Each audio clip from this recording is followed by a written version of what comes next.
বন্ধুরা, আজকে আমি বানাচ্ছি আমলকির আচার। এটাই আছে মৌরি, মেথি, এটা কি বলে ভুলে গেছি কি। আরে বাবা, আমি জিনিসটাই ভুলে যাই বারবার। গোলমরিচ, যেটাকে আমি সবসময় ভুলে যাই। আর আছে ধনে ধনে আর শুকনো লঙ্কা। এটাকে কাঠখোলায় ভেজে রেখে দিতে হবে, মিক্সি বা শিলে গুঁড়ো করে নিতে হবে।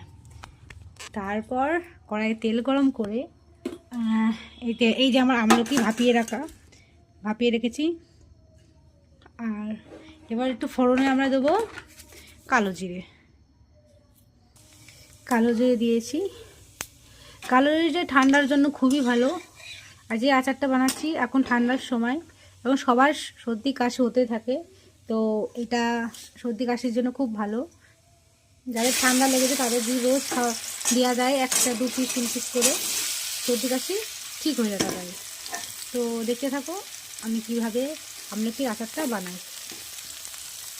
পাচ্ছ তোমরা, আমি এখন একটু গুড় দিলাম। এভাবে গুড়টাকে মেল্ট করতে হবে।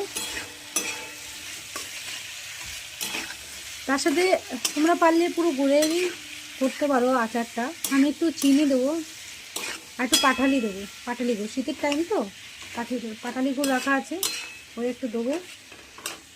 দেখতে পাচ্ছ এখন থেকে কেমন লাগছে। একটু লবণ দেবো এতে। এই যে দেখতে পাচ্ছ একটু পাটালি গুড় দিলাম শীতের সময়।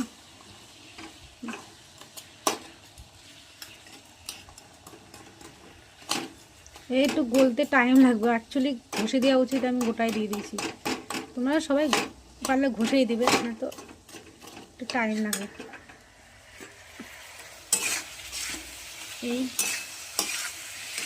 যে দেখতেই পাচ্ছ তোমরা, এই একটু চিনি দিলাম। এবার একটু ওটা কষাতে থাকবে যতক্ষণ একটু গাঢ় না হয়ে যায়। আবার লাস্টে মশলা দেবো।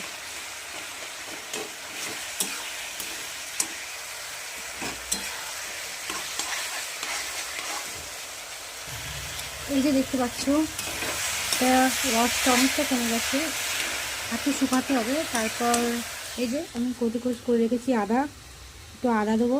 আদাটা খুবই ইম্পর্টেন্ট এর মধ্যে দেওয়া।